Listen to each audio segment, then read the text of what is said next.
The GetAMoveOn Network is an interdisciplinary network created at UCL with the aim of transforming health through enabling mobility.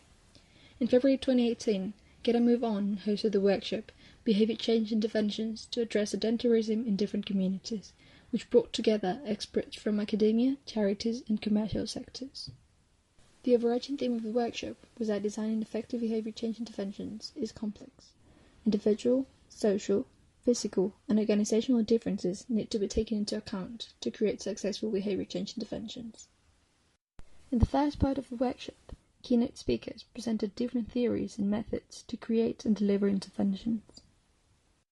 Dr. Max Weston from the University of Southampton talked about the person-based approach, a method that takes into account participants' opinions and accommodates their preferences to improve how many of them take part, stick to, and benefit from behaviour change programs.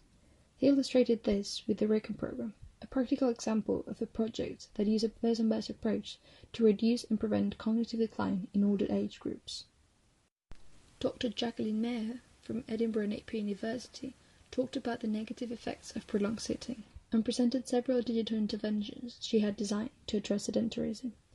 For example, a pilot study in which individuals were given exercise prescriptions during the day and were tracked by sensor pads and wearable devices. Participants show excellent adherence and a significant improvement in cardiorespiratory fitness. Dr. Stanley Blue from Lancaster University talked about a methodology called practice theory. Practice theory takes into account the materials, cultural meanings, and connections of a behaviour, and its objective is to change the connection between them, rather than trying to change behaviour at an individual level. In addition, he presented a project applying this theory to tackle obesity in the UK.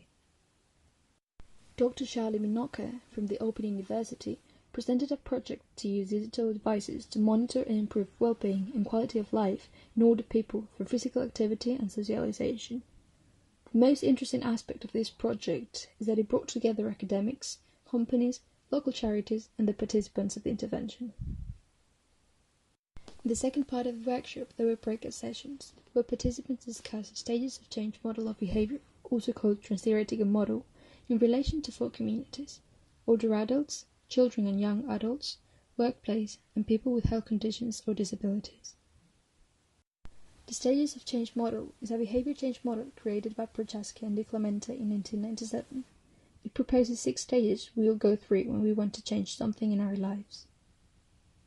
First, during pre-contemplation, we don't see our behaviour as a problem, and we are not thinking seriously about making a change to it. When we begin to think the behaviour is problematic and it is affecting our health, we enter the contemplation phase.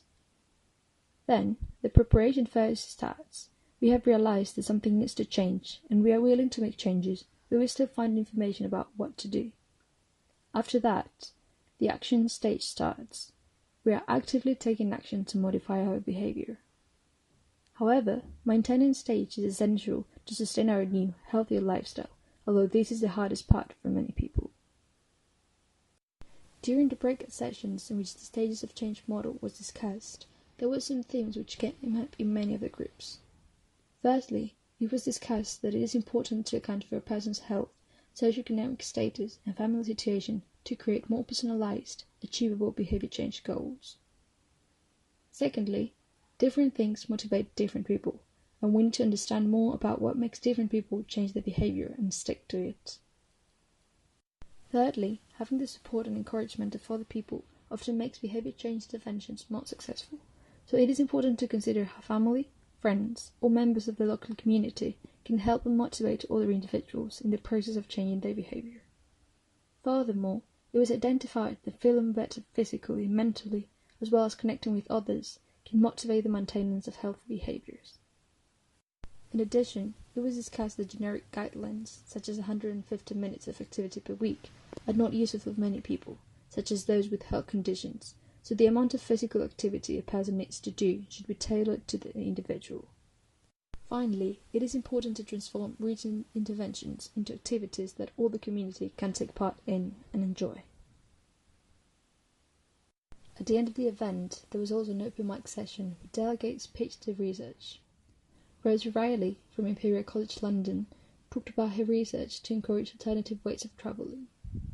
Daniel Whitman from the charity Living Streets talked about the charity's campaigns to encourage people to walk, whereas Shinya Fischer from the University of Basel talked about her PhD project to encourage physical activity in the elderly and those with diabetes through online platforms.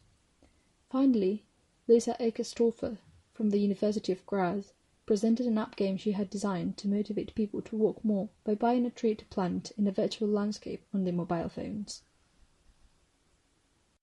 This is just a summary of the workshop, but if you are interested in finding out more, you can check our report on our website. We hope you have enjoyed this video.